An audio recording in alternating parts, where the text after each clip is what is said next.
This podcast contains mature and adult themes and is not suitable for children.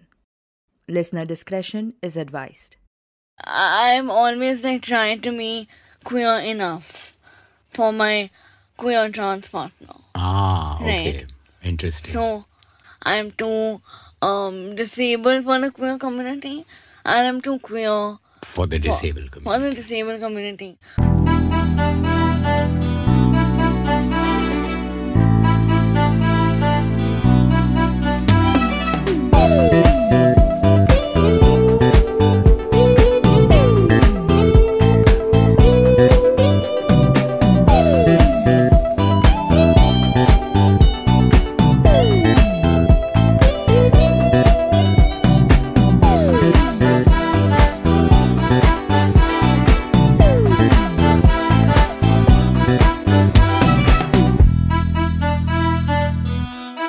Hello and welcome to another cracking episode of the Queer Podcast. Today we're exploring a relatively uncomfortable making intersectionality that very often we pretend doesn't even exist. That of being queer and disabled or differently abled, depending on your political take on these words.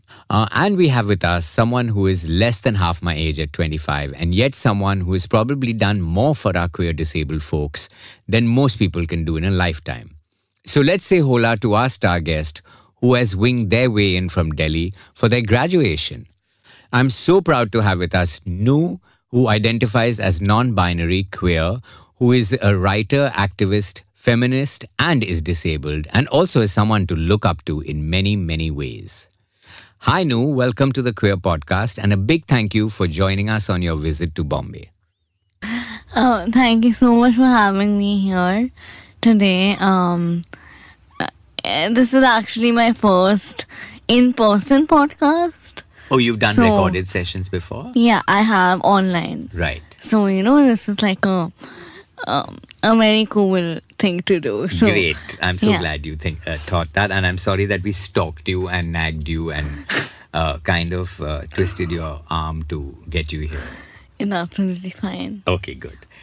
So Nu is the founder of Revival Disability India, which is a digital project that they founded in 2020.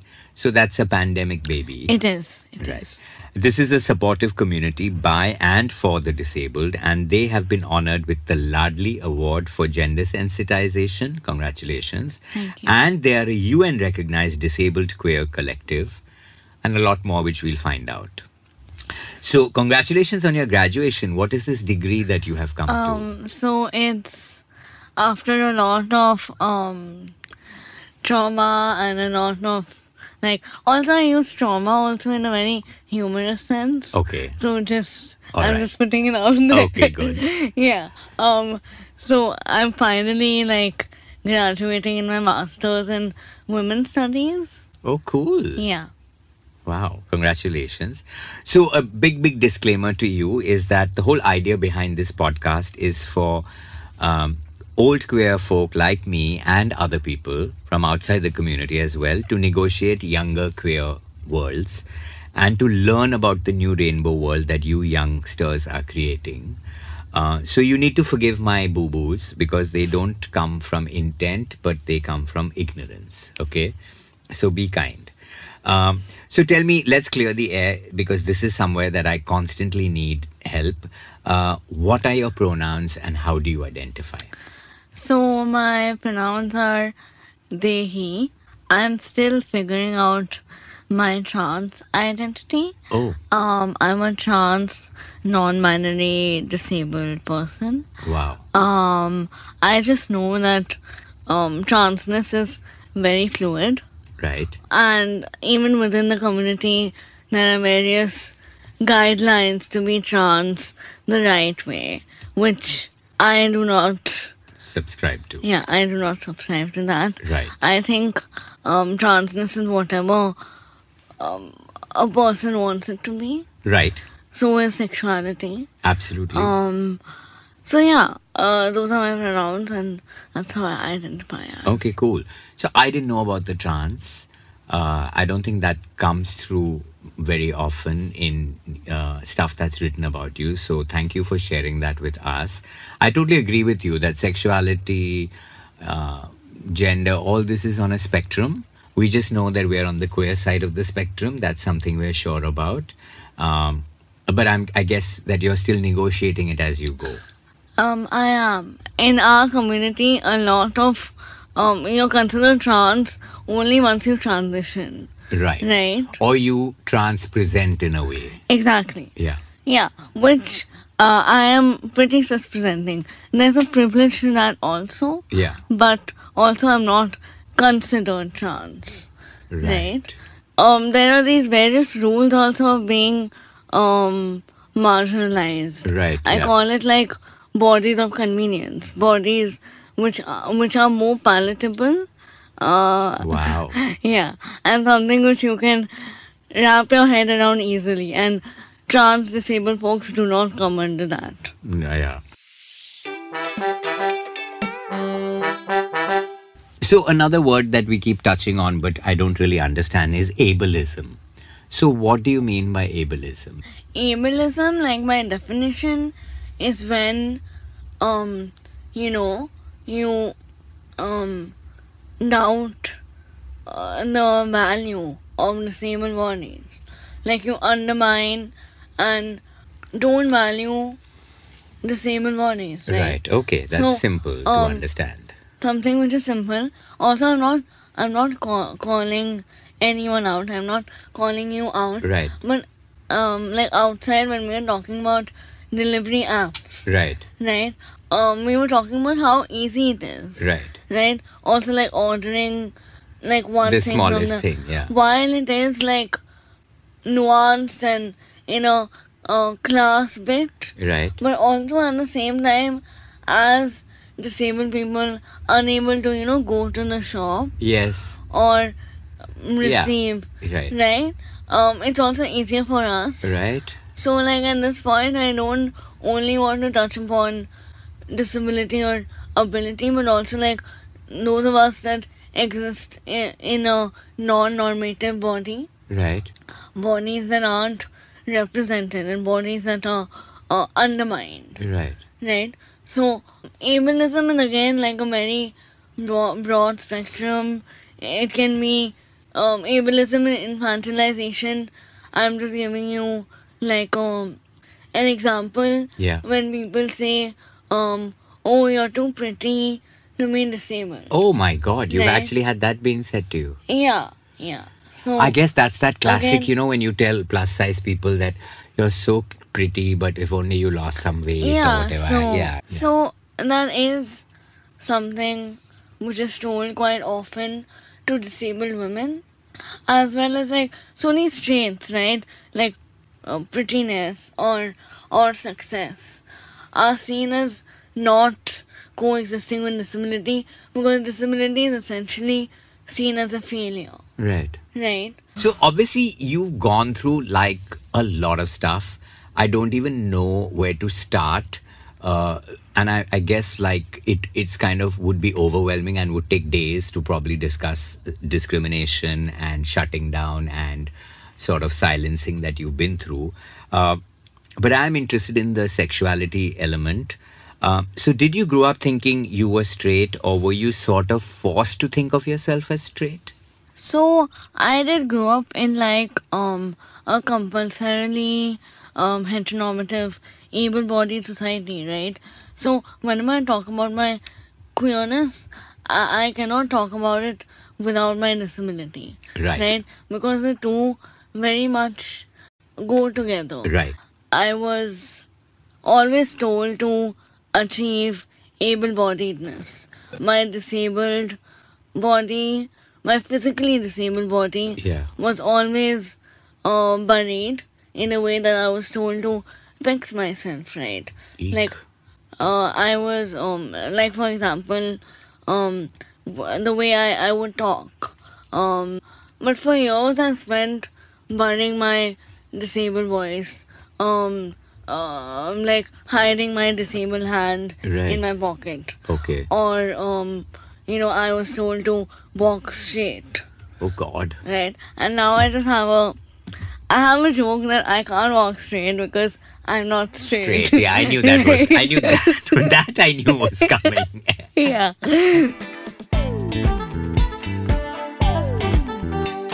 So, did you occupy like a sexuality where you were straight in your head? Yeah, I did. So, when you're born a woman, like everyone tells you you're automatically supposed to date a man, Yeah. right? A cis-het man. A cis-het, able-bodied, Savarna man. It's Right. just, yeah. So top of the hierarchy, right? So, that's what I pursued. And in those relationships, I really buried my disability, which is ironical also because my disability is so visible to the world, right? Yeah. But when I say that, it's like I was afraid of taking up space, and talking about my needs in those relationships, Right. and You were trying to fit in a sense. fit in, like be the perfect girlfriend or in the future being a good wife, Ah. right? And I feel like I've struggled my entire cis het life, catching up to able-bodied femininity. Like I had these certain rules where my mobility aid, my crutch, would make me less feminine. Right. I would think of it in that way. So I had these rules that when I'm walking, when I'm wearing a dress, then I'm not supposed to carry my Crutch. Okay. or when I'm posing in a photo. So when an observer sees the photo, they don't see that I'm physically disabled Right. in the photo. Right. So I was very Concerned with Concerned. invisibilizing the disability. invisibilizing disability and burning it as low as possible, right? Sorry, one thing that struck me while you were saying this is, do you ever feel like you have to be a certain personality because of that? Like, do you ever feel, oh, I better be sweet so that people, Yeah, so in my cis-het relationships, I was the cool disabled girl who never spoke about her disability, Right. right? Which was part of the invisibilizing that narrative. Yeah, and then I've always like tried to be queer enough for my queer trans partner. Ah, okay. Right. Interesting. So I'm too disabled for the queer community, and I'm too queer for the disabled for community. the disabled community.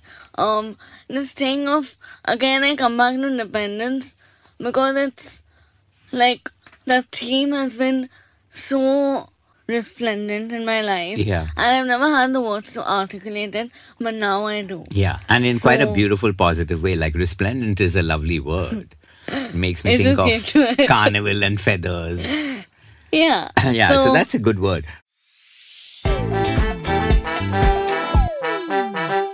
So then, thank God, we get into the queer era. We leave the cis-het era behind, happily. So I read an interesting thing about the theory of queerness, which I wanted to share just to get your thoughts, that queer theorists' contention is that there is no set normal, only changing norms that people may or may not fit into, making queer theorists' main challenge to disrupt binaries in the hope that this will destroy difference as well as inequality, right? So as is often the case for race, class, and various other intersectional combinations, being both differently abled and queer can bring about its own struggle, obviously. And those in our community that live with physical, mental, cognitive illnesses often have very particular needs and lack that visibility. So again, props to you for standing up and calling them out and, like saying that this is what you need. Because that also is evolution in some ways, right? Reaching a certain stage of self-acceptance and Yeah, I also, like, commenting on the statement, I also think queerness creates possibilities, right? which are unscripted.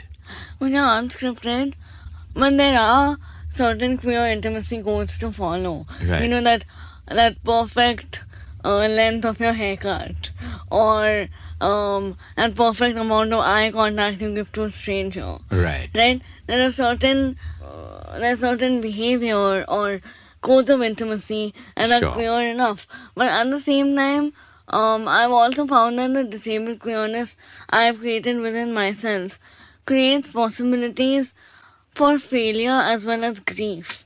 Because while queer joy is important, so is acknowledging failure and grief, right? Absolutely. Sitting with it and making space for it. Right. Right? And accepting it. Yeah. In that way, queerness also kind of gives alternative paths to like people who might not, like fit into the binary. Yeah. Right? So Absolutely.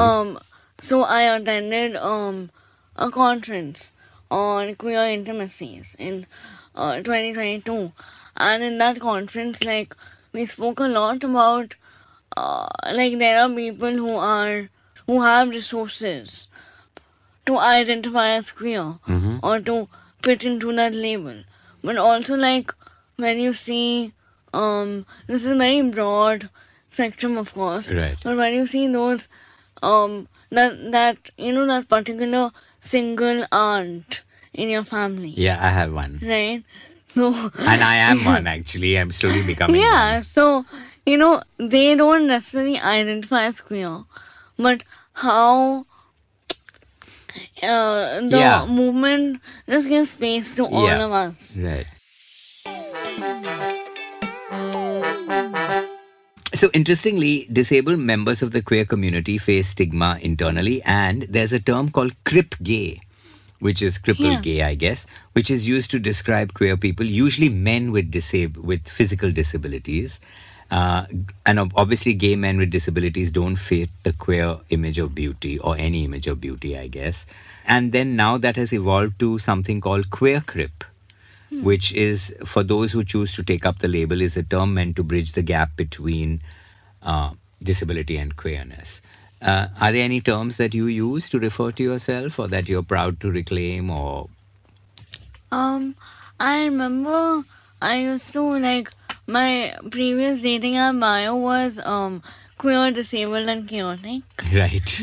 Yeah. Yeah. So now it's just looking for the next toxic gay to ruin my life. Yeah. So yeah. So I'm just like Sorry. in a way we have this collective, right, and we have this group which is called Disabled Queer Magic. Right. Queer Right. magic. Yeah, Okay. Disabled Queer Magic. Mhm. And we call ourselves Crip Cuties. Oh, nice. So, Which is better than crip gay, obviously. I mean, it's not a competition. Yeah. But yeah. Yeah. Because crip gay is again excluding a lot of the spectrum, nah? Yeah. So crip cuties is nice and broad. Again, labels. So. Labels, right? Yeah. Labels. So, what was coming out like? I mean, coming out in an Indian context is anyway very loaded. And like we discuss quite often on this podcast, Yeah. at 54, I'm still coming out, and you never stop coming out. So, Yeah. what was your coming out like? I have been born and brought up in Calcutta. Mm-hmm. And I think I was exposed to queer culture when I went to Delhi. Right. I met many queer friends who said that coming to Delhi has changed their lives, which for better or worse, which is true, Right. You come to a new city as someone who lives in a structurally excluded body, and then you're exposed to all these resources and possibilities, and yes, I'm allowed to be a certain way. Yeah. And communities. Yeah, exactly. So, I think when I founded this collective as well, like, I would give these interviews. I think the first interview was with the Hindu, and there I said I'm disabled and queer. So my parents read that, Mm-hmm. and it was like they were like forced to acknowledge it. Right. Like there wasn't any such conversation about it. Right. But they just came across it, and you know, in Indian families there's a lot of denial, right? Of course. So nothing was said about it. Right. But do you all ever discuss it now? So my queer lover has come to my hometown to visit me. This happened in this November of last year. Right.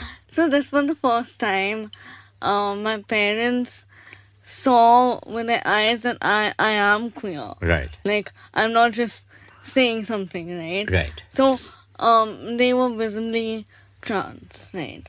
And so Trans presenting. trans presenting. And what was the... Trans mask. okay. Yeah. They were also trans. So female to non-binary. male. Yeah. So on having a trans person in the house, right? Just the Yeah, not an everyday reaction, occurrence. Yeah. the reaction to that. So my mom was very welcoming, and my dad said something like he saw them and he was like, is that your lady friend? Which is the worst thing to say to a trans mask person. I mean, yeah, it is. So, but But yeah. that again, it's a generational thing. It's just that he probably doesn't know that that's really incorrect. Also, like, his daughter, you know, kind of Yeah. like being in that space, right? Yeah. So, yeah, when we talk about, like, also, I really wanted to talk about, you know, finding home in a way. Mm-hmm. So, how I've always, like, moved from one big city to another. You know, finding So home. then it was Delhi, Bombay. Calcutta, Delhi, Bombay. Right. Right? And then back to Delhi. Right. And Delhi, I like to call it my chosen home. Mm-hmm. Right? So there's where I found, like, a lot of toxic lovers as well as community and friends. So Both this- good and bad. yeah, so this thing, like my mom once told me, why you with your queer lover, right? Is it because she takes care of you? And I thought about it a lot, and then I asked my queer lover, like why did my mom ask me this? And then she was like we are with each other because we take care of each other. Right. So this thing about help being transactional as well, right? Mm-hmm.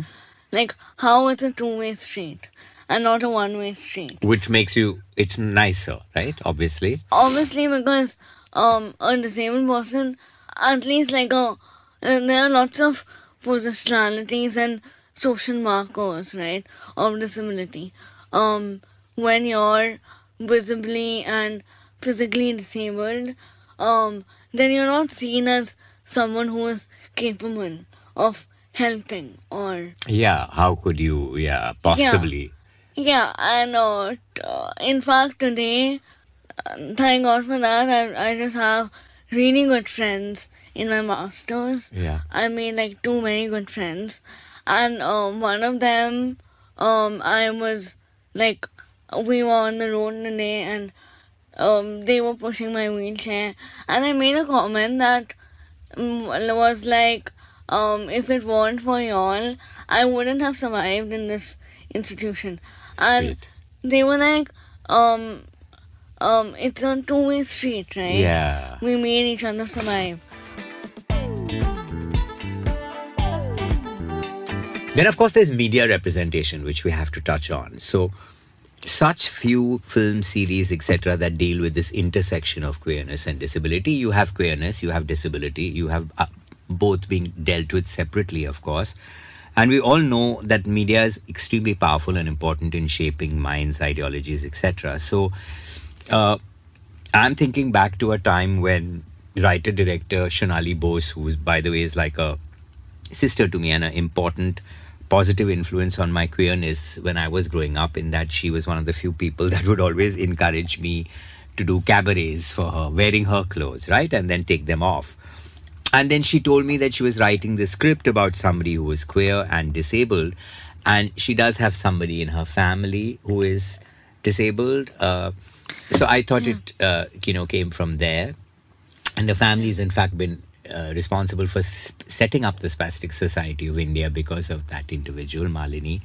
And I remember naively and fortunately wrongly telling her that, oh my God, Shonali, that's really dark. Like, who will want to watch a film about a disabled queer person? Like, where's the joy? Like, that sounds really heavy to me. And of course, she turned it around with Margarita with a Straw, with a lot of humor. Yeah. And while researching this, I saw a documentary called Picture This. Have you seen that? I haven't. Okay, so I'll try and send it across to you. It's a Canadian documentary on two disabled people. One is Andrew Gerza, who is the main guy who's in a wheelchair, but who's determined to have good sex. And this film, Yeah, I'm definitely on a Andrew. right? Yeah, and he's too cool. So they set up a group called Deliciously Disabled, and they organize a sex-positive play party called Justify My Love. I don't like the term sex positivity. Right. Why? Why? Rather than like these terms like positivity or inclusion or diversity, I prefer like affirmation and Okay. belonging. Okay. So actively trying to inculcate, not include, but inculcate. Okay. In active collaboration and co-creation with people with lived experiences. Right. Right. Across So, the board. Yeah. Right. Because you already know my overwhelming reaction to certain words. Right. Yeah. So because they've been used so much in the past by tokenistic organizations Indiscriminately. who don't give a fuck. Right. Now, I hope this is not distasteful to you, but maybe this is symptomatic of my internal prejudice that I'm apologizing for this. But there is a category in porn that features disabled people. Have you heard about this? And what do you make of this? So Andrew Gerza, who we were talking about, says, I'd rather be fetishized than discriminated against. What is your thought on this? I remember an able-bodied friend. This happened much before, before I articulated my own identity. Right. An able-bodied friend told me, gave me a link to whatever, to disabled porn, and I got offended. Yeah. And Very valid. and I remember searching also for disabled porn on the internet, but not finding any or I didn't dare to kind of search more. Right. And I'm kind of lazy when I watch porn also. Yeah. So I'm like, okay, there are too many categories. Let's just pick one. Right. So I'm nowadays I'm just very lazy with my pleasure as well. Right. Whatever you see, I'll go home and fuck myself. Yeah. Yeah. That's fair. That's just just balancing everything. Right. So again, coming back to what I feel about it, I also feel like I'm not at I shouldn't comment on this about the fetishization Of bit, disabled people, yeah. of what Andrew Goza said. Right. Because that's what he feels, Yes. right? In his disabled queer body. Right. So I wouldn't be at liberty to Comment on his, it. right. But, No, my yeah. question more was does that offend you? And you say you didn't really enjoy it. But there is a validity to a school of thought like his, which says, make space for everybody. There definitely There is is. some beauty, there is sexuality, there is sexual pleasure in everybody. So if people, disabled people, perhaps enjoy it or feel some identification, then why not? Yeah. But yeah, when I guess it crosses over to fetishization and a spectacle. There are times when, when you're respected and fetishized, you don't mind it, right? Right. So again, I've been infantilized in all of my relationships, Okay. my entire life, right? I mean, not okay, but right. Yeah. So but when I had this very affirmative hookup that I told you about, and the stranger praised me for quote unquote being a slut in bed. Ooh. Yeah, so that was affirming, right? Right. Because you're infantilized your entire life, and then you're a slut. Suddenly you're a slut. You're a Yeah. slut in your own agency, Yeah. right? Which is nice, no?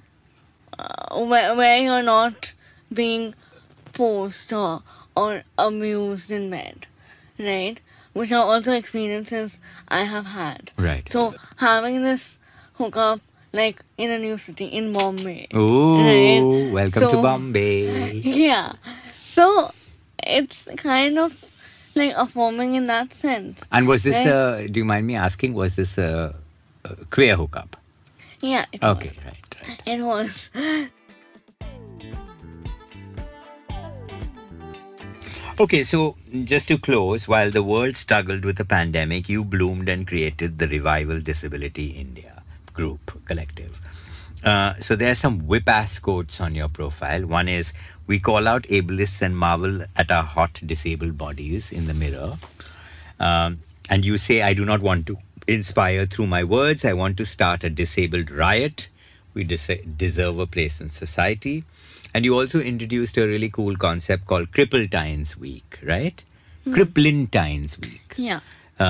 In the run-up to Valentine's Day, which was a week devoted to celebrating love with the term cripplentine, substituting the stigma attached to the word cripple. So what is the purpose behind the group and what exactly do you do? So Revival Disability India is a disabled queer collective.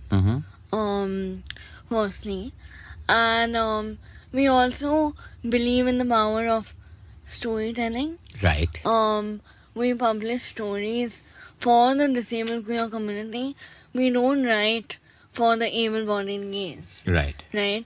We don't write to, in a way, spread awareness among the able-bodied Right. who already have resources So by and for. by and for. Great. Strictly, right?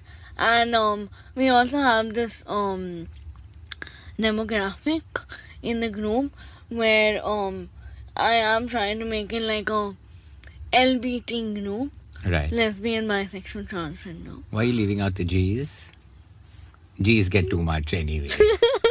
They're Yeah. overprivileged in the queer space. They actually do. But maybe the disabled gays, you should give them a little bit of space on the table. I mean, again, it's very political. Okay. Like cis disabled women, we are including in that demographic. Right.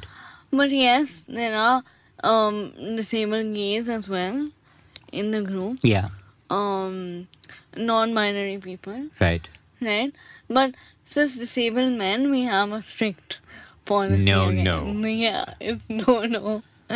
So, and this is our group, and we are also part of the Generation Equality Forum by UN Women India. Great. And we are a magazine on a community plus a magazine on intersectional feminism, desire and intimacy. Right. So we talk a lot about all things disabled queer intimacy. Wow. Okay, cool. I believe that there is power in disabled dissent, you say. Yeah, there definitely is, and I often say a line, which might be kind of neoliberal, but I say it anyway. That you don't only walk into a revolution, but you wheel, limp, and hop Wow. into a revolution. Wow. Right? Wow. Yeah. Lot to learn, a long way to go for me. But this truly has been amazing, and thank you for sharing yourself so authentically for a start. I'm really keen to see where your journey takes you. I'm really going to be keeping tabs from my old seat at the window, and I'm pretty sure you're going to be someone who's going to impact a lot of lives to come. And I know that's heavy responsibilities. I should impact my own life. Yeah, now which and- you're doing. I mean, and, look at your own evolution, no? And stop going back to my toxic ex. Right. Yeah, no, you mustn't go back Yeah. to your toxic ex. Yeah. Nobody must go back to their toxic ex, actually. Once or twice, yeah, for the sake of a good hookup, and then bust. Like, you've got to get it out of your system. Yeah. Yeah. So stay in Bombay, have some more amazingly affirmative hookups that bring out variously delicious sides to you. And thank you so much. Big rainbow kisses. And also give me content for my book. Oh, that's right. So, yeah. So, why don't you tell us you're actually working on a book for Penguin, which is super exciting. I am. So, just like the experience of being a disabled queer person, I have written, you didn't ask me if I started on it, I have written, like, kind of a draft. Right. But again, that's when I identified as a woman. Right. So, again, like, That's changed. Yeah. that's changed, right? So, just, these... Can you keep up with your own evolution? Can I? Yeah, The exactly. chapters keep changing. Exactly. Yeah. So it's also about like being in these cities and navigating different spaces, navigating queer spaces. Yep. For example, a very fast and this example of like me walking into a queer party. Yeah. And a queer able-bodied person who I matched with on Bumble seeing me there Yeah. and saying, "What are you doing here?" Oh, God. So, my existence is questioned in many places. So just like writing about those politics of existing in such a body which is constantly questioned. Do you have a title in mind? I know. Which is So it's called Crip the World.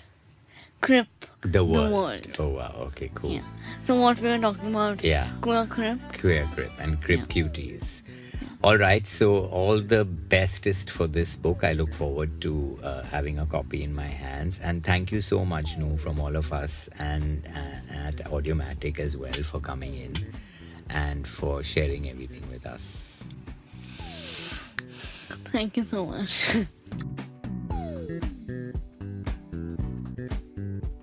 You were listening to The Queer Podcast, hosted by Ashish Soni. Produced by Audiomatic. Producers for Audiomatic, Akanksha Kadam and Avdoot Khanolkar. Assistant producer, Nitesh Zuvare. Original title track by Srijit Vijay. Sound design, mix and master by Team Audiomatic.